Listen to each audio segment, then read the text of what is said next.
Bismillahirrahmanirrahim. Assalamualaikum warahmatullahi wabarakatuh.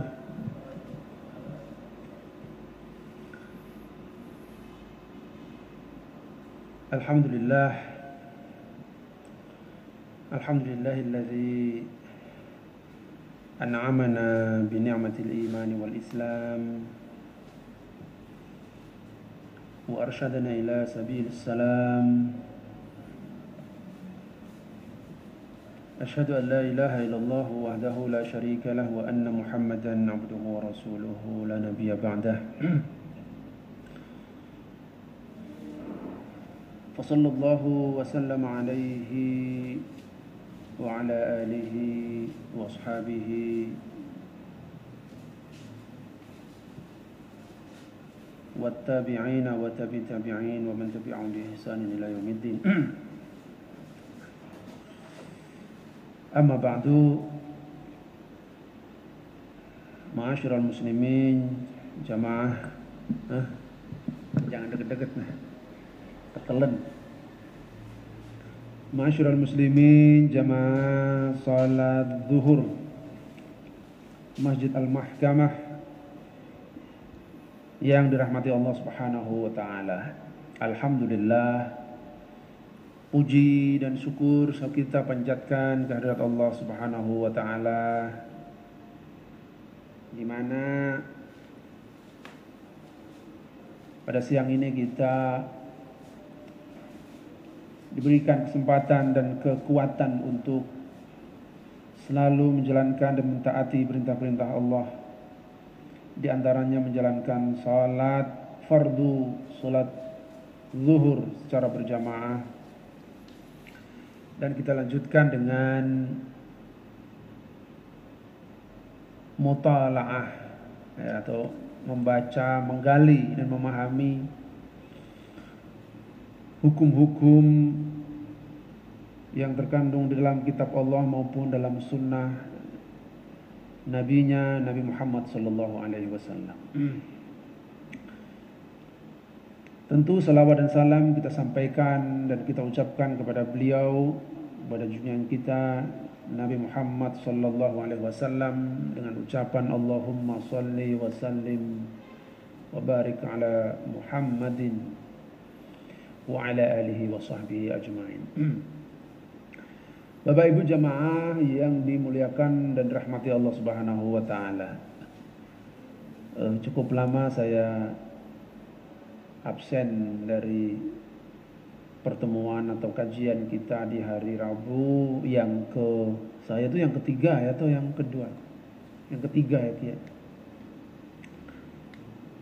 Karena satu dan lain hal, diantaranya benturan kegiatan yang tidak bisa ditinggalkan. Namun demikian, alhamdulillah kita pada hari ini insyaallah akan melanjutkan tema yang pada pertemuan sebelumnya belum sempat kita tuntaskan, yaitu tentang kaifiyat as-shalah, yaitu tata cara melaksanakan sholat. Ini satu hal yang sudah sama-sama kita pahami, hanya kita ingin memperdalam dan mendapat dasar dari pemahaman kita. Mungkin kita sudah sholat seperti selama ini kita lakukan, ya, itu diajarkan oleh ustadz kita, diajarkan oleh guru-guru kita, dicontohkan oleh kiai-kiai kita, ya. Tapi ada baiknya kita juga mengetahui dasar dari ilmu yang sampai kepada kita. Jadi ketika kita diajari praktek sholat, praktek toharoh, ya, kita mengerjakan prakteknya, tapi mungkin masih ada di antara kita yang belum sampai pada mana dasar hukumnya, ya, gitu. Mana hadisnya, mana dalilnya, kira-kira seperti itu. Nah, ini sebenarnya untuk menambah pengetahuan kita saja.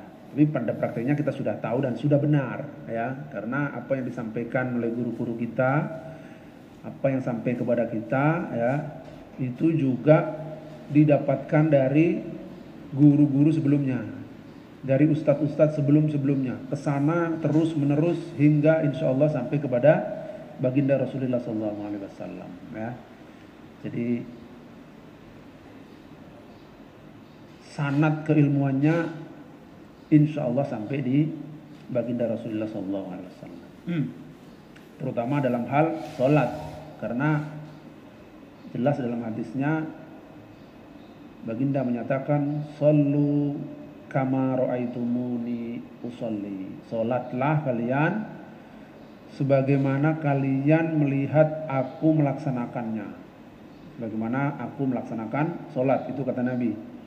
Nah, kita kan nggak bisa lihat Nabi, kita taunya dari guru-guru kita, karena rentang masa yang memisahkan kita dengan zaman Nabi itu hampir 1500 tahun, ya. Jadi kita dapat dari guru-guru kita, guru-guru, syekhnya terus menerus, ya. Nah, dalam hal sholat ini, hadis yang kemarin belum sempat kita baca, yaitu hadis terakhir ini mengenai orang yang melakukan sholat tapi melakukannya dinilai buruk.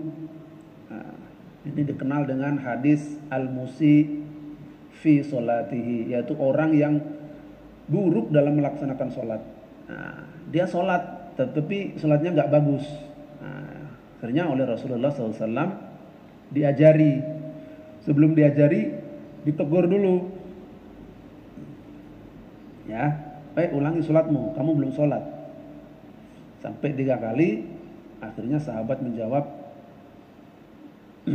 sholat seperti apa, ya, yang bisa engkau ajarkan padaku. Nah, kemudian diajar oleh baginda Rasulullah SAW, dan itu kita kenal dengan hadis al-musi fi sholatihi, yaitu hadis mengenai orang yang buruk dalam melaksanakan sholat. Hadisnya dari Abu Hurairah, qala al-musannifu rahimahullahu wa nafa'ana bihi wa bi'ulumihi, an Abi Hurairah qala, ini dikutip hadisnya dari Abu Hurairah, dakhala rajulun al-masjida fa shalla thumma jaa ila an-nabi yusallim faradda alaihi salam wa qala arji' fa shalli fa innaka lam tusalli. Jadi diceritakan dari Abu Hurairah. Abu Hurairah ini sangat banyak meriwayatkan hadis, salah satu sahabat yang terbanyak lah, bisa dihitung yang terbanyak meriwayatkan hadis, maksudnya hadis yang sampai pada kita. Itu jalur periwayatannya dari sahabat yang bernama Abu Hurairah. Walaupun kebersamaan beliau dengan baginda Rasulullah tidak panjang, ya, tapi beliau penyampaian hadisnya bisa dikatakan yang paling banyak atau paling kita kenal. Jadi dari Abu Hurairah, Abu Hurairah berkata, dakhala rajulun al-masjida fa shalla, ada seorang sahabat, ya, memasuki masjid Rasulullah SAW. Fa shalla, lalu dia sholat di situ. Thumma ja'a ila Nabi yusallim, kemudian setelah selesai sholat dia mendatangi baginda Rasulullah SAW, yusallim, mengucapkan salam, Assalamualaikum ya Rasulullah. Faradda alaihi salam faqal, nah, baginda Rasulullah menjawab salam, lalu beliau bersabda, irji' fa shalli fa innaka lam tusalli. Kata Rasulullah, balik kamu atau kembali kamu ke tempatmu, fa shalli, lalu salat lagi, fa innaka lam tusalli, karena kamu sesungguhnya belum melaksanakan salat. Jadi orang ini datang salat, selesai sholat dia menemui baginda Rasulullah mengucapkan salam. Nah, dijawab, kemudian disuruh sholat lagi. Faraja'a, maka sahabat ini kembali lagi untuk melakukan sholat. Fa fa'ala dzalika salasa marrat, sampai 3 kali seperti itu. Jadi setiap selesai sholat dibilang lagi sama baginda, ulangi sholatmu. Sholat lagi, selesai lagi, ulangi sholatmu. Salasa marrat. Faqala, maka dia bilang, "Walladzi ba'atsaka bil haqq ma uhsinu ghairu hadza fa'allimni." Wahai Rasulullah, demi zat yang mengutusmu, ya, bil haqqi, dengan benar, dengan kebenaran, tanpa ada keraguan, ya, demi zat yang mengutusmu, maksudnya demi Allah, ya. Ma uhsinu ghairu hadza, aku tidak bisa lagi melakukan atau mengerjakan sholat lebih baik dari yang ini. Nah, seperti itulah sholat yang bisa aku lakukan baginda Rasulullah. Fa'alimni, maka kalau sholatku masih tidak bagus, masih disuruh ngulang lagi, fa'alimni, maka ajarilah aku sholat. Qala, lalu diceritakan Rasulullah bersabda, "Idza qumta ila shalat fakabbir." Nah, jadi kalau kamu sudah berdiri untuk melakukan sholat, sudah menghadap ke kiblat, ya, fakabbir, maka bertakbirlah, yaitu diucapkan takbiratul ihram, Allahu akbar. Ya, idza qumta ila sholati fakabbir, saat kamu sudah berniat, ya, berdiri menghadap kiblat itu sudah niat, ya. Bahkan datang ke masjid untuk berjamaah ini kan sudah niat kita. Sudah niat nih dari ruangan mau ke masjid, mau sholat zuhur. Artinya sudah berniat untuk sholat. Idza qumta ila sholat, begitu kamu sudah berdiri, sudah niat untuk melakukan sholat, fakabbir, maka mulailah dengan bertakbir. Begitu sudah takbiratul ihram, Anda sudah memasuki sholat. Artinya larangan-larangan di situ sudah berlaku, kewajiban-kewajiban, rukun-rukun sholat sudah berlaku semua sejak Allahu Akbar. Summa iqra ma tayassara ma'aka minal Qur'an. Kemudian setelah Allahu Akbar, iqra ma tayassara ma'aka minal Qur'an. Bacalah, ya, ayat Al-Qur'an yang mudah bagimu. Ya, tayassar itu yang mudah, yang apa ya, yang simple, nggak usah yang berat-berat. Mentang-mentang namanya Ali Imran, habis Allahu Akbar yang dibaca surah Ali Imran, habis Fatihah Ali Imran. Wah, panjang Pak kalau sampai selesai. Yang enak kalau namanya Anas, ya kan? Kalau namanya siapa Pak? Namanya Anas, salatnya cuma qul a'udzu birabbin nas. Jadi tayassara ma'aka minal Qur'an, yang mudah atau yang gampang dari Al-Qur'an. Tapi sebagian ulama mengartikan ma tayassara ma'aka minal Qur'an itu adalah suratul Fatihah. Kenapa? Karena suratul Fatihah itu hampir semua orang Islam, ya, itu bisa membaca, bisa menghafal, walaupun nggak bisa baca Quran, tapi insya Allah menghafal. Anak kecil kalau sudah dilatih baca Fatihah, walaupun dia sebenarnya kalau membaca nggak bisa, tapi hafal. Ya. Nah, sebagian atau sebenarnya mayoritas ya ulama mengartikan ma tayassara minal Quran itu suratul Fatihah. Jadi begitu takbir, kemudian membaca suratul Fatihah. Summarka hatta tatma'inna raki'an. Nah, setelah baca Quran, ya,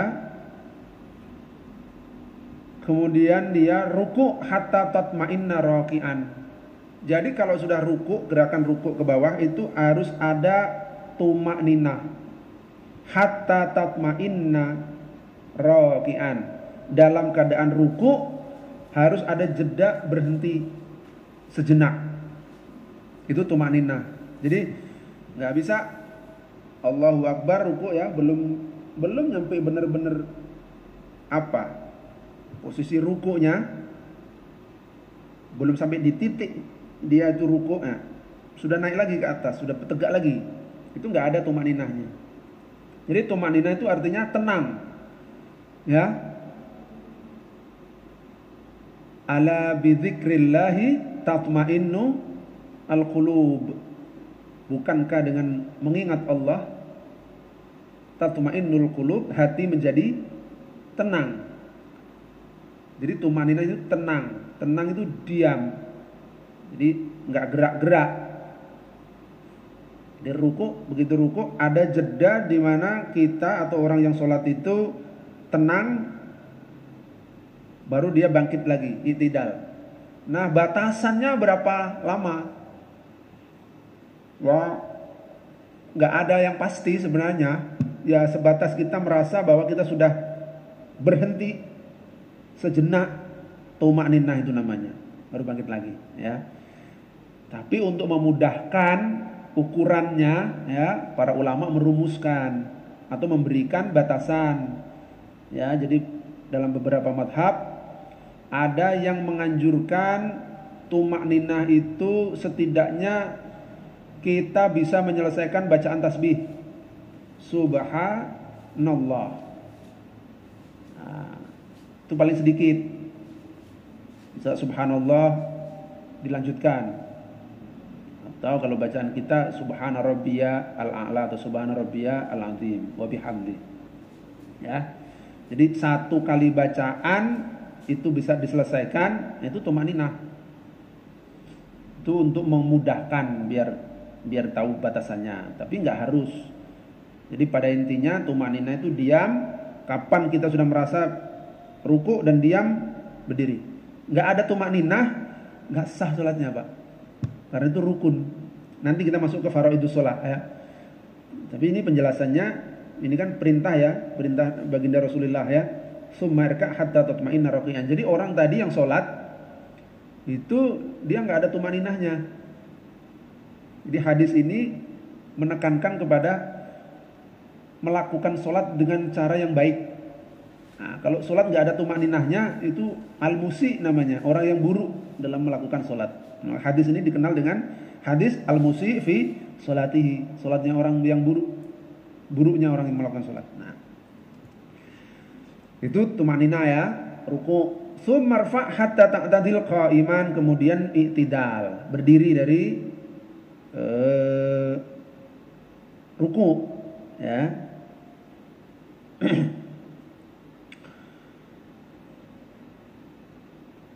Tsumma sujud hatta tatma'inna sajidan. Begitu juga ketika sujud. Jadi harus ada tumaninah, harus ada diamnya. Ruku ada diamnya, i'tidal ada diamnya, sujud ada diamnya, ada tenangnya ya, tumaninahnya. Tsumma marfa' hatta tatma'inna jalisan, kemudian bangkit dari sujud ya, duduk itu juga harus ada tumakninahnya. Hatta tatma'inna jalisan, duduk harus ada tumakninahnya. Tsumma sujud hatta tatma'inna sajidan, sama, sujud lagi yang kedua harus ada tumakninahnya lagi. Tsumma fa'al dzalika fi sholatika kulliha. Lalu kerjakanlah yang seperti itu lagi dalam rakaat-rakaat selanjutnya. Jadi ini menekankan keharusan untuk tumakninah. Tumakninah itu tenang. Jadi sholat tidak terburu-buru.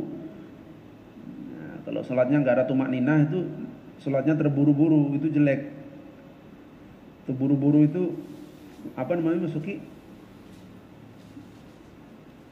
al-istijal ya. Itu minasyaiton ya. Al-istijal itu minasyaiton. Buru-buru itu nggak baik.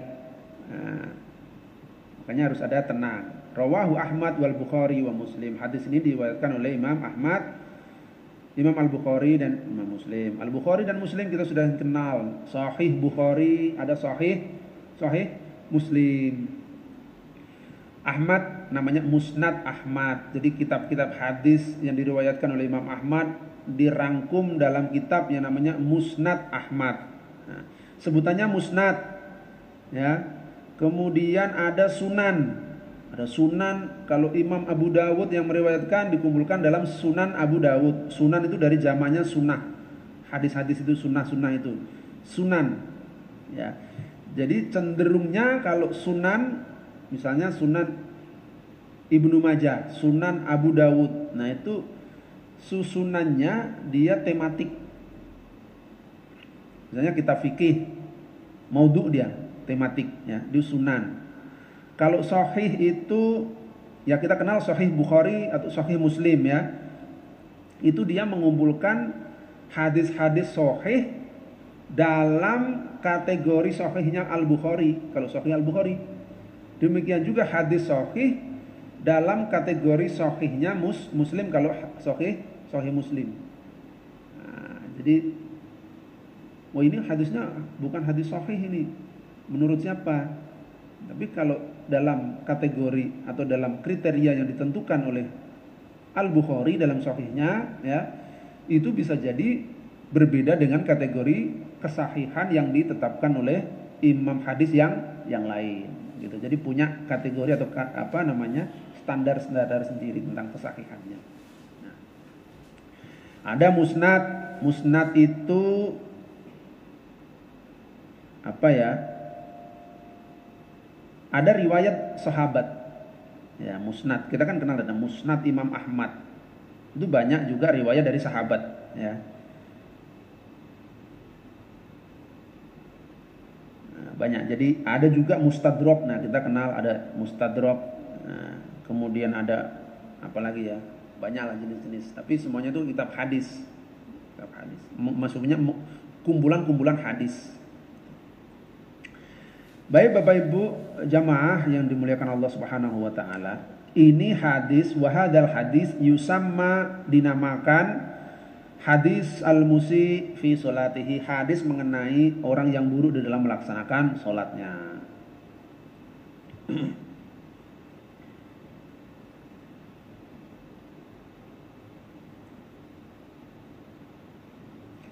Hadza jumlah ma warada fi sifati sholati min fi'li Rasulillah sallallahu alaihi wasallam wa qawlihi wa nahnu naf'alu dzalika ma'at tamyiz bainal faraid was sunan. Jadi hadis ini, beberapa hadis ini kan ini hadis yang kedua ya. Kemarin juga ada hadis yang pertama yang kita sudah bacakan. Ini hadis yang menerangkan atau menjelaskan sifat-sifat salat ya, sebagaimana yang dicontohkan oleh Rasulullah Shallallahu Alaihi Wasallam, baik berupa gerakannya, ya, fi'lihi, maupun qaulihi, maupun bacaan-bacaannya. Ya, jadi ini adalah contoh solat yang dicontohkan oleh Rasulullah Shallallahu Alaihi Wasallam, baik dalam gerakan maupun dalam bacaan-bacaannya. Wa nahnu naf'alu dzalika ma'at tamyiz. Nah, kami melakukan atau melaksanakan solat itu ma'at tamyiz bainal faraid was sunan. Tetapi dari hadis-hadis itu, ya, nahnu ini di sini maksudnya adalah imam penulis kitab, ya,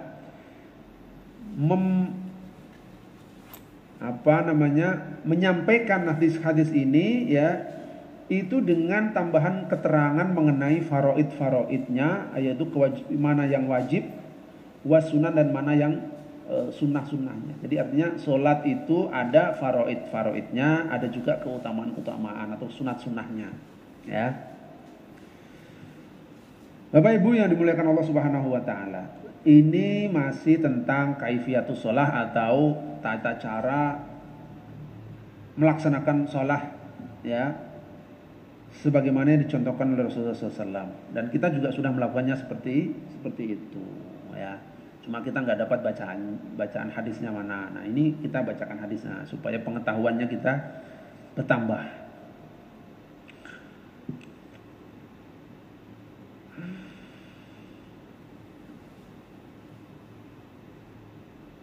Nah, mengenai tumakninah ini, ya, itu tadi kan tentang yang buruk melaksanakan. Ada disebutkan aswa'un nas sariqah itu alladzi yasriqu min salatihi.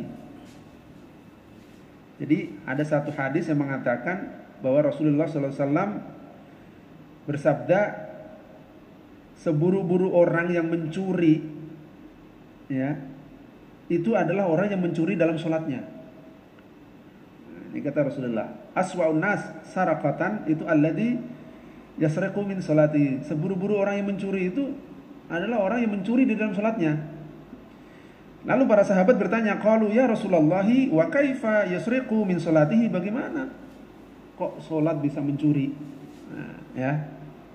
Qala, baginda menjawab, la yutimmu ruku'aha wala sujudaha.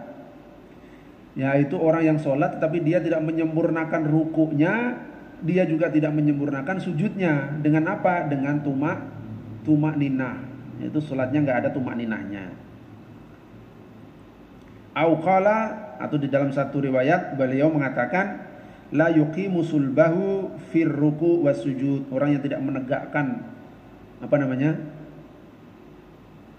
punggung ya, tulang belakang. Jadi sholat ya sujud cuma condong begini saja gitu ya. Nah, itu enggak ruku cuma condong begini saja padahal dia mampu untuk ruku penuh. Nah, seperti itu. Jadi sampai diibaratkan seburu-burunya pencuri. Buru-burunya orang mencuri itu mencuri dalam sholatnya. Nah, ini konteksnya adalah ibadah ya Pak ya. Nanti terus kita mencuri selain dalam sholat nggak terlalu buruk, nggak, ini konteksnya ibadah ya. Melaksanakan sholat itu anjurannya atau perintahnya disempurnakan dengan cara tumanina. Bapak Ibu sekalian, jamaah yang dimuliakan Allah Subhanahu wa taala, sebenarnya kita masih bisa lanjut faraidus shalah ya, tapi saya rasa kita cukupkan saja pertemuan kali ini, mungkin agak singkat karena kita masih ada tugas-tugas lain juga ya. Kita masih ditunggu sidang. Kita belum selesai tadi ya. Kita masih tunggu sidang, kita juga belum makan, jadi pasti akan mengganggu aktivitas Bapak Ibu sekalian. Jadi demikian Bapak Ibu, pada intinya ya, melaksanakan sholat itu ada kewajiban-kewajibannya, ada rukun-rukunnya yang nggak boleh ditinggalkan, dan ada juga sunnah-sunnah atau keutamaan-keutamaan yang dianjurkan untuk dilakukan ya. Nah, insya Allah pada pertemuan yang akan datang kita akan membaca faraidus shalah, yaitu rukun-rukunnya atau fardu-fardunya sholat. Sampai nanti ada sunanus shalah, sunnah-sunnahnya atau amalan-amalan yang utama dalam sholat. Demikian yang bisa kita sampaikan. Mohon maaf atas kekurangannya. Di dalam saya menyampaikan, terima kasih untuk perhatian dan kebersamaan Bapak Ibu sekalian. Mudah-mudahan majelis kita diberkahi oleh Allah Subhanahu wa taala dan kita bisa menyempurnakan salat kita sehingga kita tidak termasuk al-musi fi salatihi. Kita tidak termasuk orang yang buruk dalam melakukan salat. Demikian akhirul kalam. Sebelum kita tutup, kita baca doa penutup majelis. Subhanallah.